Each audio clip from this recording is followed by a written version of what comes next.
Boa tarde, senhoras e senhores, vereadoras e vereadores. Boa tarde, senhor presidente.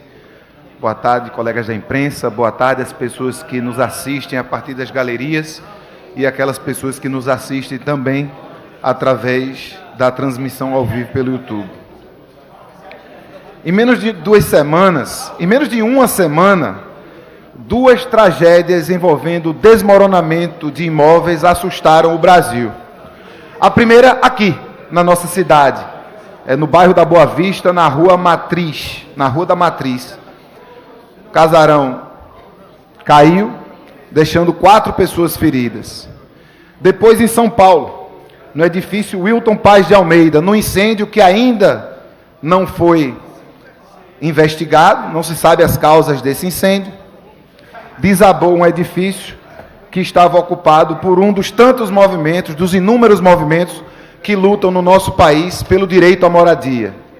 Fruto de uma falta de atenção do poder público daquela cidade e da nossa, tanto pela preservação do patrimônio histórico, como é o caso do imóvel da Boa Vista, quanto pela histórica falta de atenção para as políticas públicas que têm o dever de garantir o direito à moradia para todas as pessoas.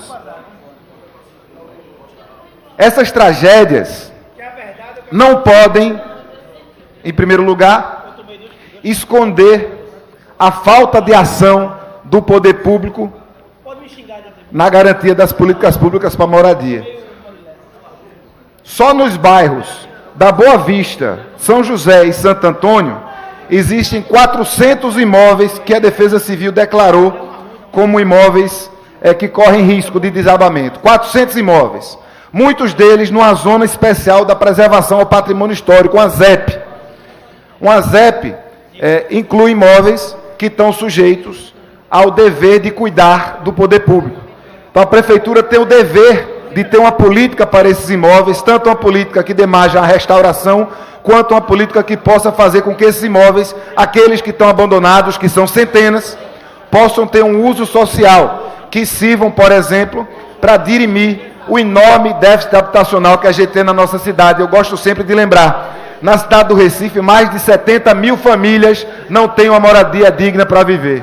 Então a gente não pode deixar de lembrar que a falta de cuidado da Prefeitura com o bairro da Boa Vista, e só com o bairro da Boa Vista, já fez com que nos últimos 12 anos, 5 casarões fossem abaixo, desmoronaram, custando a vida de 9 pessoas, aqui na nossa cidade. A gente não precisa ir longe.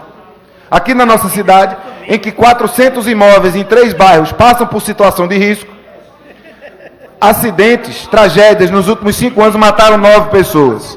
E a Prefeitura não fez nada de lá para cá. As prefeituras não fizeram nada de lá para cá. Uma outra coisa que a gente precisa trazer para essa tribuna é que o desabamento do Wilton Paz de Almeida, lá em São Paulo, não pode jamais ser usado como desculpa para a criminalização dos movimentos sociais, especialmente aqueles que lutam pelo direito à moradia. Volto a dizer, não sabemos ainda as causas do incêndio em São Paulo. Agora a gente sabe muito bem as causas que fazem com que pessoas ocupem prédios abandonados. O déficit de moradia, a falta de atenção do poder público. Isso a gente vê em São Paulo, isso a gente vê no Recife.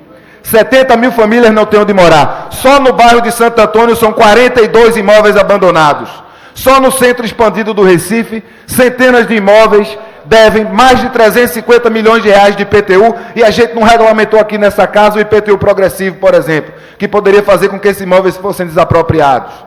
É covarde criminalizar os movimentos sociais pelo incêndio de São Paulo. É covarde, é desumano. É mais desumano ainda trazer o exemplo de São Paulo para pôr em xeque, pôr em questão, por exemplo, as ocupações lideradas pelo Movimento Trabalhadores Sem Teto, o MTST, como, por exemplo, o edifício Marielle Franco aqui na nossa cidade. O MTST tem 20 anos de trabalho e nunca houve nenhum acidente desse jeito em nenhuma das ocupações do MTST.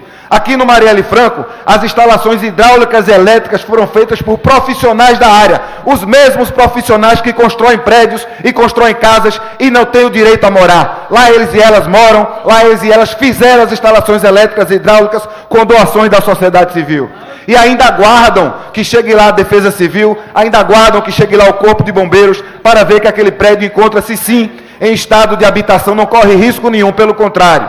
É um prédio que corria risco antes de ser ocupado e agora está sendo cuidado pelo MTST. O MTST que não cobra um centavo de ninguém que participa do movimento. O MTST que é referência na luta pelo direito à moradia no Brasil todo. Que junta as pessoas que têm necessidade de morar, que têm o direito de morar.